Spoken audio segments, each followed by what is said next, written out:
And thank you for stopping by for this review of 2022's Terror on the Prairie. Gonna be honest with you, this is not the review I thought I would be giving. This is not the review I wanted to be giving when I sat down to the premiere last night. In fact, I second-guessed whether or not I wanted to do this review after watching it because my plan had been to watch it, enjoy the heck out of it, get on my little YouTube channel, whatever corner of YouTube I'm in, and spread the good word. And for anybody who happened to be stopping by going, is Terror on the Prairie any good? Oh, look, here's a review. I could say, yes, it's definitely worth the price of admission, 10 to 12 bucks. It's like the cost of a movie ticket. You won't regret it. You're gonna have a blast. Go for it. That's what I wanted to do. That's what I wanted to say. But after watching it, I can't say that, not with any honesty. And so I thought, well, you know what? If you don't have anything nice to say, don't say anything at all. But then I also thought, any creative endeavor needs two things. It needs encouragement. It needs people behind it saying, yes, move forward, move forward. We encourage you. We like what you did. You've got a great vision. Keep pushing forward. Don't give up. Don't quit. Keep at it. But you also need the critical side saying, yes, I am behind you. Yes, I am for you. Yes, I want to see you succeed. But this was a really, really rocky outing. And I want to make sure, do what I can to not only encourage you to move forward, but also give you an idea, give you some thoughts to chew on so that the next project is elevated, the next project is better than what this one was. You want to do that regardless of how good it is, but this was really rough. And so I'm in that position. I am encouraging. I do believe that what Daily Wire and other production companies are doing is good. I think the decentralization of entertainment is a good thing because when Hollywood's off its rocker, when it's gone crazy, you got 5 to 10 years of everything that's coming out of that little bubble being absolute garbage. And there's just been a dearth of good TV, of good movies in the past I don't know about 10 years, but 5 years. It's been very hard to find something that I consider worth watching.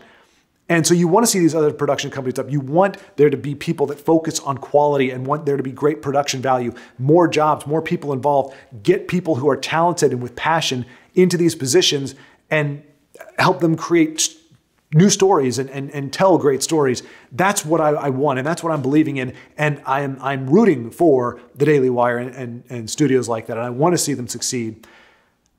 And so that's where it's coming from. And I thought, you know what? It's going to be friendly fire in a manner of speaking, but like I'm not coming out there to degrade this. I'm not saying this to bash it into the ground. I'm saying this because I saw it and it didn't break my heart, but it was very hard to watch. And I want, if anything, just to put out that criticism to say, hey, let's do better next time. I'm going to start with the writing, the plot, the big picture. It's about as straightforward as you would expect from the trailers. Establish the characters, have an inciting incident, bad guys show up, chaos and mayhem pretty much to the end of the movie. As straightforward as that plot is, it manages to have a lot of moments where you're just going, why? What are you doing? I don't understand. The sinews that hold the plot points and the beats and the causality together, they just kind of break down and there's just nonsensical parts of the plot. And I thought about getting into them, going into specifics. I can do that at some point if do a plot breakdown, but that's not what this is about. And suffice to say, though, that the inciting incident was made up of pretty much 2 scenes back to back that were so befuddling to me that I almost stopped watching. If I was not set out to if I had not told myself I'm going to do a review of this, I would have stopped watching. If it was just a casual thing, I wouldn't have finished because at that point I'm just going, this makes no sense. This is absolutely ridiculous. This is not how someone would behave in this situation. But it's what incites everything to follow after. And there is a point later on that kind of reframes, recontextualizes everything that's happened up to that point. It's not a twist. It's not like, oh my gosh, didn't see that coming. It's just kind of okay, I kind of get their behavior a little bit more now. And maybe, well, her behavior is still illogical, but it seems like we would have still been in the same situation regardless. It's a slight recontextualization, but it certainly does not make more sense of what you watched up into that point. And so it was very difficult. It was very clunky because of character motivation seemed to change. I think it says something when the character, the villain, when you don't know, by the end of the movie, you don't know actually what he intended to do from the beginning. Usually by the time you get to the end, you understand, okay, here was his plot, here's what they were trying to do. I don't know what exactly he was going to do. I have a general sense of at least one thing he was going to do, but I didn't know how far he was going to take it. I didn't know how wide his ambitions were and how far he was willing to go. I have no idea. And the movie takes time at different points to suggest that he was going to, but now, no, he wasn't. Yes, he was, but no, he wasn't. He's not that kind of guy. Oh, he most certainly is that kind of guy. You never really understand exactly what his plan was when he showed up on the scene. And I just find that a little irksome. It blows my mind a little bit that something so straightforward could still have all these potholes and these hiccups in it. On a micro level, when it comes to the actual writing, the dialogue, I would say for the most part, it's serviceable. It's uneven. There are definitely places that seem very, very natural, very organic to the feel and to the characters. And there's not what I was afraid of is kind of where you'd have a lot of thrown in like period piece like nomenclature and verbiage, so that it's kind of like they're trying to really lay it on, hey, we're back in the old West, like we want you to know. There are some terms they use, but it's not overdone, it's not oversaturated, and there's no colloquialism either. There's nothing that makes you go, well, it sounds like they're talking as people from the 21st century. It definitely sounds appropriate for the period. I don't think the writing was the most egregious part of this in terms of the micro. In terms of the macro, in terms of the plot, absolutely. I think the writing sets it in a bad direction. And let me take a little sidebar here. I don't know what the budget was for this film, but I do know that locations are a big deal when you're trying to budget out your movie. To the point where you can just say, look, we can do this if we do it in these 3 locations. If we can combine 2 locations into one, but doing 4 locations, we don't have the budget. It's going to require extra travel time. It's going to require hotel stays. It's going to require all this moving. We're going to lose a day of just shipping all the equipment out there. We can't do a 4th location. So I understand, and a lot of independent movies are done this way. You work with what you have. So if they said, look, we've got this awesome cabin out in Montana. Can we write a Western around this? Can we write a story around that? Well, yeah, okay. Can we get one more location? Can we get a little bit, of the town, maybe? Sure, we can work that out. We can make that happen. And they did. We actually have a brief foray into the town when Jeb goes into town. We see a little bit of that, and it looks good. It looks legit. The visuals in this overall are pretty legit. Like the props, the costumes, everything looks really good. Some of them are a little cleaner than you would maybe expect in such a rough and tumble area, but overall, it looks. The presentation is good. The authenticity is there. But you say, okay, we can do that, but we really need to stay at this location. This is the key to keeping our budget down, to keeping the costs down. So now we need to write a script that takes place around this house. And so what you're stuck with is, this has a runtime of 1 hour and 45 minutes. What you're stuck with is like 1 hour and 20 minutes trying to explain or justify why one woman, one child, and one baby are able to hold off 4 armed men. I don't think it was tenable. I don't think it was feasible to expect to be able to spend that much time in this setting without a change in the status quo and actually have it make sense. So I think that may have factored in. I don't know 100%, but I think when you're going, look, we're not high budget. We don't have millions of dollars to throw at this, like hundreds of millions, like Hollywood does.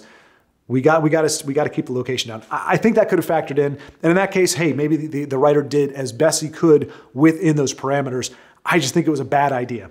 And the fact that you have 4 villains and they make it becomes very clear very early on that there's only one that you really take seriously. There's 4 that are not great guys, but they kind of bumble and they kind of fumble and they make mistakes and they almost, in a way, come across as kind of like Elmer Fudd when he's hunting Bugs Bunny. And I didn't laugh out loud, but I thought of that when they were like, oh, send this guy up to distract her, make her look out that window over there, and then we'll creep up behind her all stealthy like. But somehow she hears us anyway and she turns around. But so even though she's facing us and the guy who was just at the window is now facing her, she's okay. Like there's not a problem. It's like, this is a house with 4 walls, 2 of which have windows and one of them has a door. At least one of them has a door. I don't remember if they had they did have a back door actually. So 4 windows, 2 doors. I'm pretty sure that's the count. And you have 4 guys, 1 for each wall. And you have 1 person who really can handle a gun. She does give her son a gun, Will. She gives him a gun. But really only 1 person who can feasibly really lift the thing and actually be any kind of lethal with it. And we know from earlier on that she's not really handy with a gun. There was a scene that took place that could have been the natural impetus for her to say, you know what, we've been here, give us a little backstory. We've been here 6 months. We've been here 2 years. And I don't feel like I can take care of myself when you're not here. I feel vulnerable when you're not here. Can you show me how to use this thing? Can you teach me how to use the gun? You were in the Army, and then you have this great opportunity for them to bond. And maybe you have a little lighthearted, banter back and forth, but he's showing her how to shoot. He's teaching her how to use this so that when all this goes down, ostensibly a month later, 2 months later, you go, okay, she knows her way around a gun. I just think there was an opportunity to actually build that into the character, and it could have made for some great scenes and would have made more sense.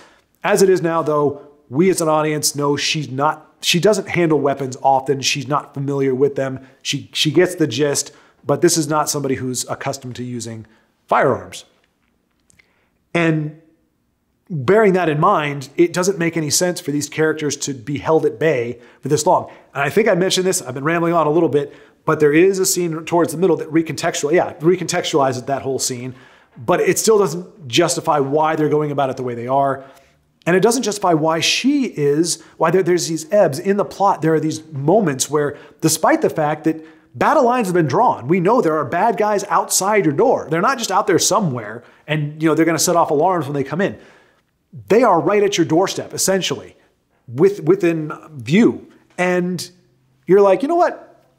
Put the coffee on. I'm going to teach you to make coffee, son. She actually takes time to teach her son how to make coffee.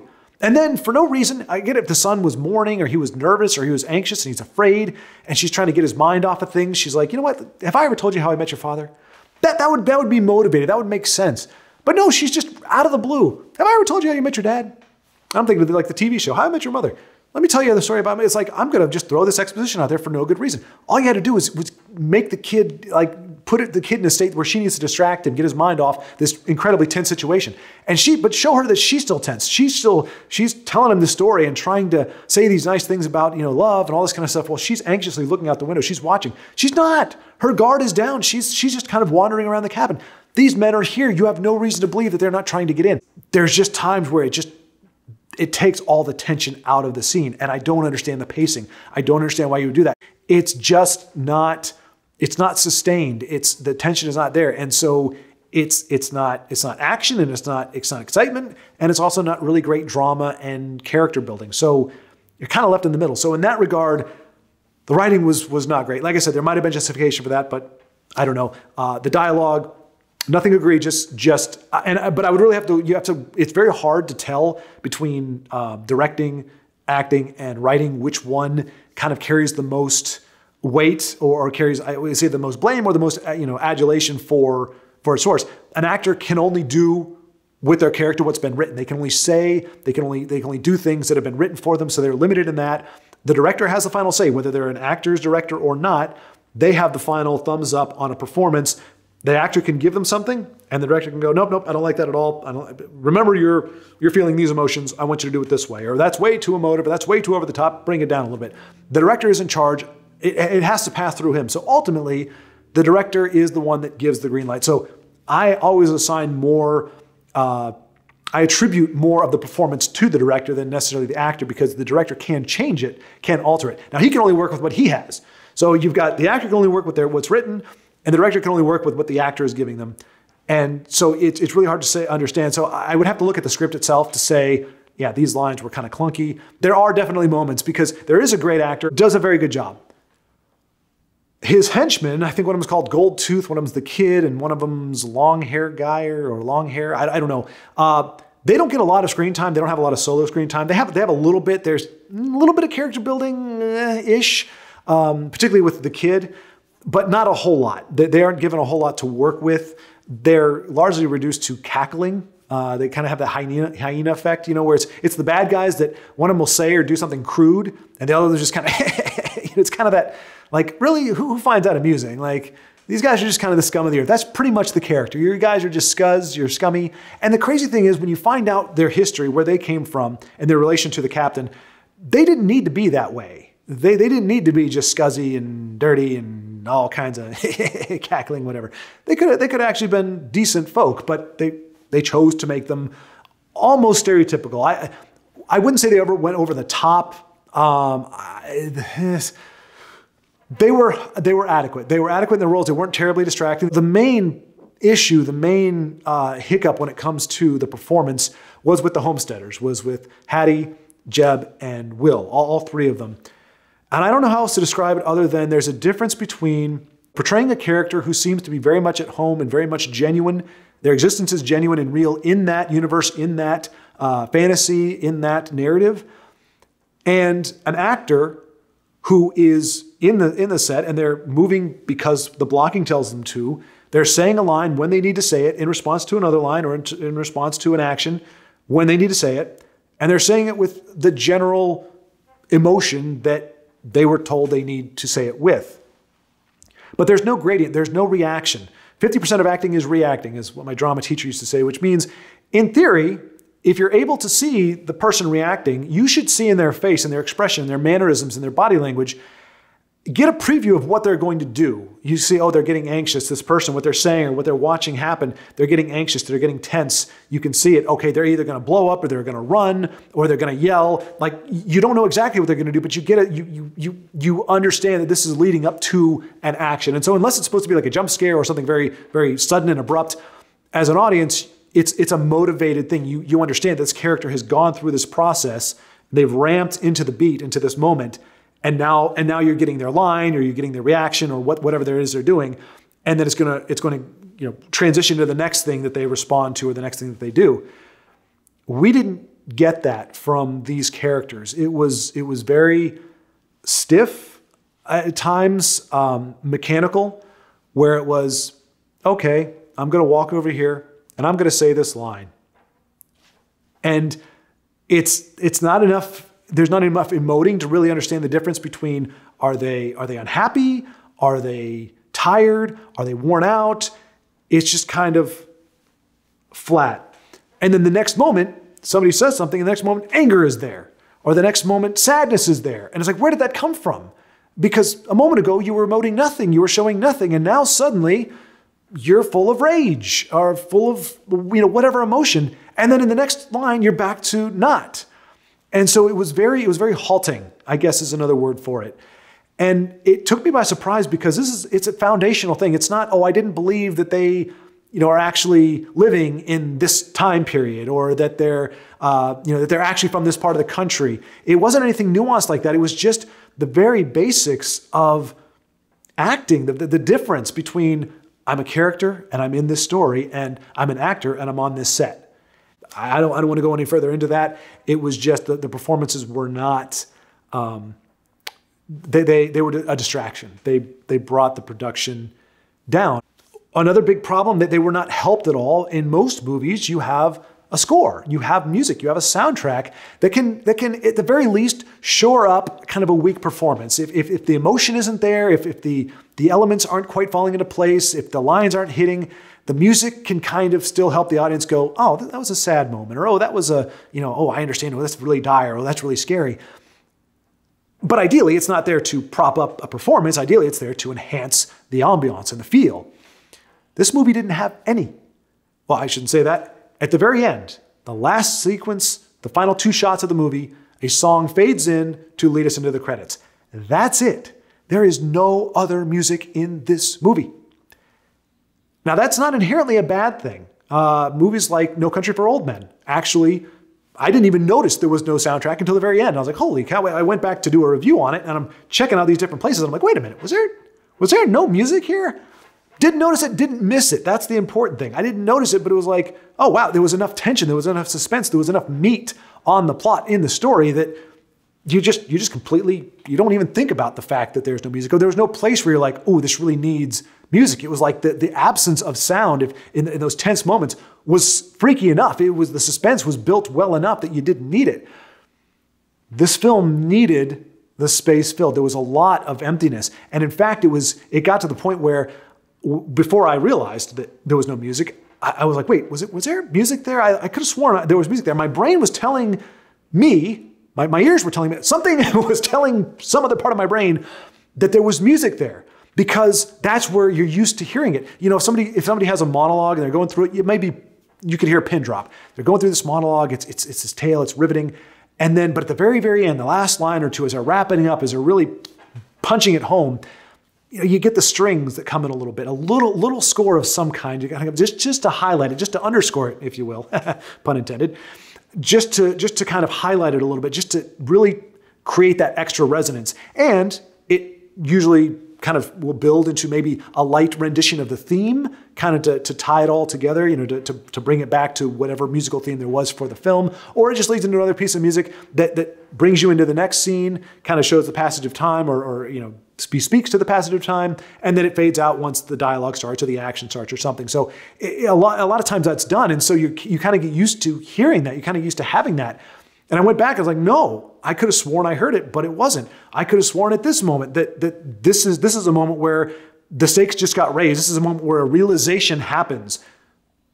There's a punctuation, there's something to hit that home. We're like, oh crap. And I know some people may be like, well, that's, this is leaving it up to the audience. It's not using music. Movies are inherently manipulation. Every bit of dialogue, everything you see, everything you hear is artistically and purposely done to make you see, to make you feel, to make you think a certain way about what you're seeing. That is the nature of it. It's not malicious, but it's there to guide you. It's there to tell you the story. And music is a part of that. And I can understand if you want to say, look, we wanted to communicate bring across the idea of just being isolated, of being alone. They're out in the middle of Montana in the wintertime in this little cabin. It's so quiet you hear a pin drop. You just hear the wind whipping over the plains. I think that's Oklahoma, but you just hear the wind and maybe the crackle of the fire, and that's it. There's just this very subtle ambient noise. And it's to enhance that feeling that you're there with these characters. You're out in the middle of nowhere with them, because when you're out there, there's no music. There's no music playing right now. And life doesn't have that. So it's a more realistic, it's a more authentic experience. I can understand that being the goal. But your story, your script, everything has to be able to sustain that. And I mean, on a lesser level, ideally, you would have it in a situation where you've got a babbling brook, you've got birds chirping, you've got other things that are making noise, so that ambience is fleshed out, so it's got a little more to deal with. When you've got wintertime in the middle of nowhere, your sounds are sparse and your palette is very, very small. So you don't have a lot to work with. There's not a lot to fill it without that music. The makeup, there were a lot of gory kind of injuries. There was scalping, there was leg laceration, pretty much splitting, I think it was the thigh open. There was an eye kind of getting gouged out. There was a bunch of really grotesque things. It wasn't distracting. I would say it was in that adequate category. It didn't bring the production down, but I did notice it. It was like, oh wow, we're going there. Like I remember seeing somebody get scalped in Last of the Mohicans, and it was a very, very kind of passe affair. The guy's down, he grabs a scalp, does this, and you hear it and you see him do it, but you don't see the gore. You just understand that. You go, ooh, you kind of wince a little bit.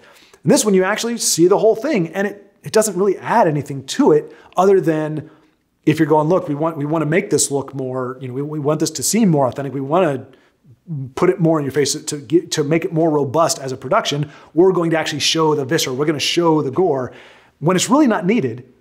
But it's almost, I would say in a way, in my mind, and I'm not accusing anybody of this, it's almost like overcompensating. It's like, well, if we don't show it, then it's the same thing. When I've been on set on some indie films, they don't want to do close-ups. The DP that I was working with did not want to do close-ups because he said that's the hallmark of an independent film, because they don't have the set. They don't have, usually all the production value that you see on a bigger set. So they don't want to see it. They don't have a wide shot because they don't want you to see the fact that they've only got this one wall that actually looks right for this scene. The other walls are actually painted different colors, or that they're actually in a school and they're supposed to be in a prison. Stuff like that. So he didn't want to go wide. And it was like, look, let's not be insecure about this. I want a close-up. I want to see the reaction on this guy's face. So we'll shoot it wide. We'll shoot it both ways. That was kind of the motto. We'll shoot it both ways, but to not be insecure and go, I don't want this to seem low budget, because when you overcompensate, it's like, wow, why were you shooting wide all the time? Like, why didn't you go in? Well, we wanted to show you, look, we've got a real set. So I think that factored in as well. Could have, again, I'm not a mind reader. I just know from my experience, those are the kind of things that come into play, the thoughts. So again, when you could have a very understated scalping versus, and it's a different situation. This is the focus of the scene, whereas the scalping was in Last of the Mohicans was kind of like just an incidental. This is like the scene is leading up to this moment. But yeah, so I would say overall, an adequate thing, but I think it may have been a little overdone just because. Everything I'm thinking of now is just, it all ties back to the plot. It was a rough watch. So So I don't recommend it. If you want to support Daily Wire, if you're going, look, I just want to encourage these guys to keep trying, to keep going at it, I would say watch it, or, you know, get the membership, the monthly membership, or whatever it is. Show your support in that way, but don't expect a great film. It has a lot of shortcomings, and I know there's always the objective versus subjective. I'm fairly certain a lot of the things I pointed out would be more or less considered objective. And if you get into the plot points, if we were to talk about it, I think you'd say, okay, yeah, that doesn't make a lot of sense. I don't really get that. I'm not saying that I don't want people to hate this movie. I don't want them to dislike it. I just simply don't want to be hawking this. I don't know if I mentioned this or not before even before the movie even premiered. I went into IMDb because I was trying to look up character names, and I saw it already had an 8.4 score on IMDb. I'm like, well, it hasn't even publicly premiered. It has, I think, premiered for some people, but not for everybody. How does it already have that score? And I didn't dig any further. I didn't look into who left the review or when. I just thought it was very peculiar. And then after I saw it, I'm like, that can't be right. That many people. And it kind of gaslit me for a moment. I was going, wait, did we watch the same movie? Because there's no way. If I had to rate it, it would be a 2 out of 10, 2, maybe 3. And you hate to say it because I saw the enthusiasm. I saw how excited people were for this and how stoked they were to have it released and just celebrating it and saying, hey, you know, this is great, a great step forward. But anybody who said that it was going to be a transformative work, that it was going to be a seminal work, that, you know, people are going to look at that and go, hey, that's where it all started. I mean, maybe technically, maybe it's the inception of something greater, but even for somebody who went in there rooting for it and desperately wanting for it to be really good so that he could tell his friends and tell people, hey, go check this movie out. Even for somebody like that, it was difficult to watch. Like I said, I would have turned it off after 20 minutes. So, but I say all of that because there are going to be people who, hopefully it's genuinely, I mean, if you genuinely thought this movie was great, I got nothing against you. I don't understand. I probably wouldn't want to make a movie with you, but there's no animus there. But I feel like there could be some very disingenuous people, or people are just going, look, I like the idea of this movie. I like Daily Wire. I like the fact that it's not woke. I like the fact that it doesn't, you know, play into that stuff. I like Gina Carano. I like Gina Carano too. But that doesn't mean it was a great performance. That doesn't mean it was a great movie. It means that people that I liked tried to do this. They struck out, and they struck out. They struck out for gold, and they struck out. But that doesn't mean it needs to end here. I want to see them continue to try. I want to continue to support them in that. And I'm looking forward to the day when that happens. And my master plan of getting on my little corner of YouTube and going, it's awesome, go check it out, when that day comes to fruition. Until that time, keep going.